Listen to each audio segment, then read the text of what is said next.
നമസ്കാരം. തസ്ലീമ നസ്രീൻ ലോകപ്രസിദ്ധയായ എഴുത്തുകാരിയാണ്. അവരുടെ ലജ്ജ എന്നുള്ള നോവൽ, നീണ്ട കഥ, വളരെയധികം വിവാദങ്ങളുണ്ടാക്കിയ ഒരു നോവലാണ്. ആ നോവലിൻ്റെ പശ്ചാത്തലത്തിൽ അത് ഇസ്ലാമിനെ അപമാനിക്കുന്നു എന്നുള്ള തരത്തിലുള്ള പ്രചാരണങ്ങൾ ഉയർന്നതിനെ തുടർന്ന് ഈ ഇസ്ലാമിക ഭീകരവാദികൾ തെരുവിലിറങ്ങി തല്ലിക്കൊന്ന് കെട്ടിത്തൂക്കും എന്നുള്ള അവസ്ഥയിലെത്തിയപ്പോൾ തസ്ലീമ നസ്രീൻ അവരുടെ ജന്മനാടായ ബംഗ്ലാദേശ് ഉപേക്ഷിച്ച് ഭാരതത്തിലേക്ക് നാട് വിട്ടു വന്നു. ഓടി രക്ഷപ്പെട്ടു എന്ന് വേണമെങ്കിൽ പറയാം, അല്ലെങ്കിൽ ഭാരതത്തിലേക്ക് കടന്നു. ഭാരതത്തിൽ അവർക്ക് ഊഷ്മളമായ സ്വീകരണങ്ങൾ തന്നെയാണ് നൽകിയത്. പക്ഷേ അവർക്ക് ബംഗ്ലാദേശി ആയതുകൊണ്ട് ഏറ്റവും പ്രിയപ്പെട്ട നാട് ഭാരതത്തിൽ ബംഗാളായിരുന്നു. അതുകൊണ്ട് തന്നെ അവർ 2004 കൽക്കട്ടയിലെത്തി.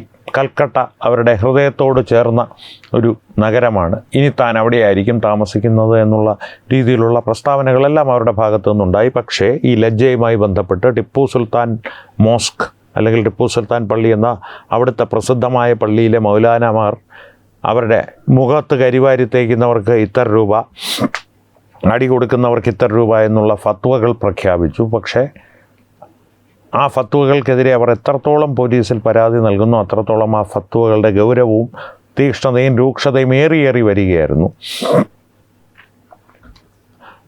അവർക്കെതിരെ അവരൊരു ഓട്ടോബയോഗ്രഫി ഇടയ്ക്ക് പ്രസിദ്ധീകരിച്ചു. അപ്പോൾ അവർ പശ്ചിമ ബംഗാളിലുണ്ട് എന്ന് മനസ്സിലാക്കിയ ജിഹാദികൾ തെരുവിലിറങ്ങി വലിയ രീതിയിലുള്ള ആക്രമണങ്ങളും കൊള്ളവെപ്പുകളും അഴിച്ചുവിട്ടു.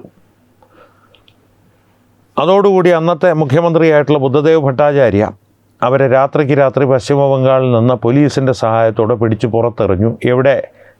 എവിടെയാണ് തനിക്കൊരു അഭയമെന്നറിയാതെ ഒരു ഇസ്ലാമിസ്റ്റുകളെ സ്നേഹിക്കുന്ന ഒരിടത് ബുദ്ധിജീവിയും അവർക്ക് അഭയം നൽകിയില്ല.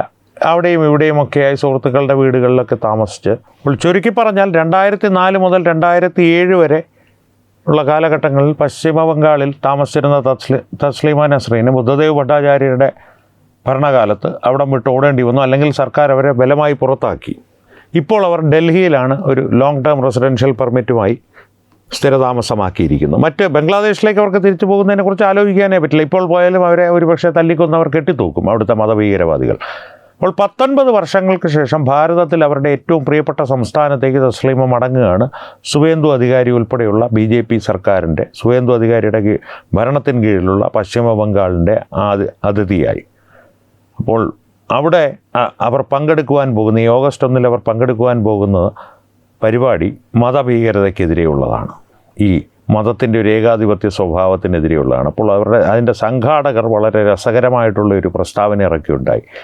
2007 ഈ മതഭീകരരെ പേടിച്ച് സർക്കാരുകൾ അവരെ ഇവിടുന്ന് പുറത്താക്കി. ബുദ്ധദേവ് ഭട്ടാചാര്യയുടെ സർക്കാരാണ് പുറത്താക്കിയെങ്കിൽ പോലും അതിനുശേഷം വന്നിട്ടുള്ള മമതാ ബാനർജിയുടെ സർക്കാർ ബുദ്ധദേവ് ഭട്ടാചാര്യയ്ക്കും അപ്പുറം മതഭീകരവാദികളെ പ്രീണിപ്പിക്കുവാനുള്ള ശ്രമങ്ങൾ നടത്തിയിരുന്ന സർക്കാരായിരുന്നതുകൊണ്ട് തന്നെ തസ്ലീമ നസ്രീനെതിരെ പ്രവർത്തിക്കാവുന്ന എല്ലാ പ്രവൃത്തികളും അവർ ചെയ്യുകയും ചെയ്തു. അവർക്ക് സഹായമൊന്നും ചെയ്തുമില്ല. അതായിരുന്നു അവസ്ഥ.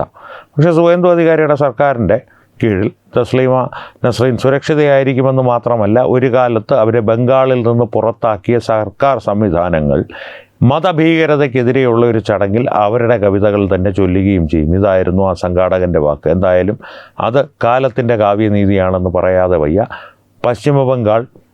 പശ്ചിമ ബംഗാളിൻ്റെ തന്നെ പുത്രിയായിരുന്നു. കാരണം ബംഗ്ലാദേശ് എല്ലാം പശ്ചിമ ബംഗാളിൻ്റെ ഭാഗമായിരുന്നല്ലോ വെട്ടിമുറിക്കുന്നതിന്, ആദ്യ വിഭജനത്തിന് മുമ്പ് വരെ. പശ്ചിമ ബംഗാളിൻ്റെ പുത്രിയായ തസ്ലീമ നസ്രീനെ BJP ഭരണത്തിന് കീഴിൽ 19 വർഷങ്ങൾക്ക് ശേഷം സ്വാഗതം ചെയ്യാൻ ഒരുങ്ങുകയാണ്. ഓഗസ്റ്റ് 1 അവർ പശ്ചിമ ബംഗാളിലെത്തുക. ജൂലൈ 31 അവർ എത്തും. രാത്രി സിറ്റി ഓഫ് ലൈറ്റ്സിൻ്റെ ഭംഗി വീണ്ടും ആസ്വദിക്കാനായി. അതിനെ ചൊല്ലി തന്നെ ഇപ്പോൾ മൗലാനമാരുടെ ഇടയിൽ മുറമുറുപ്പ് തുടങ്ങിയിട്ടുണ്ട്. പക്ഷേ മുഖ്യമന്ത്രി കസേരയിൽ സുവേന്ദു അധികാരി ആയതുകൊണ്ട് ഈ പറയുന്ന പോലെ പള്ളയ്ക്ക് ഉണ്ട കയറും, അല്ലെങ്കിൽ നട്ടല് ചവിട്ടി ഓടിക്കും പോലീസ്. അതാണ് അവസ്ഥ. ബുൾഡോസർ വീട്ടിലും കയറും. യോഗിയുടെ ശിഷ്യനായി തന്നെ സുവേന്ദു അധികാരി പൂർണ്ണമായും പ്രവർത്തിച്ചു കൊണ്ടിരിക്കുകയാണ്. അതുകൊണ്ട് തന്നെ തസ്ലീമ നസ്രീൻ സുരക്ഷിതയായിരിക്കുമെന്നുള്ള കാര്യത്തിൽ അധികം സംശയമൊന്നുമില്ല. എന്നാലും ചിലപ്പോൾ പ്രതിഷേധങ്ങളുണ്ടാകും. ജിഹാദികളെ വിശ്വസിക്കാനൊക്കില്ല. അതുകൊണ്ട് തന്നെ പശ്ചിമ ബംഗാൾ സർക്കാർ കനത്ത സുരക്ഷ അവർക്ക് ഒരുക്കിയിട്ടുമുണ്ട്. ഓഗസ്റ്റ് 1 എന്താകുമെന്ന് കാണാം. കവിതകൾ, തസ്ലീമ നസ്രീൻ്റെ കവിതകൾ വീണ്ടും പശ്ചിമ ബംഗാൾ ഒട്ടാകെ മുഴങ്ങുവാൻ പോവുകയാണ്.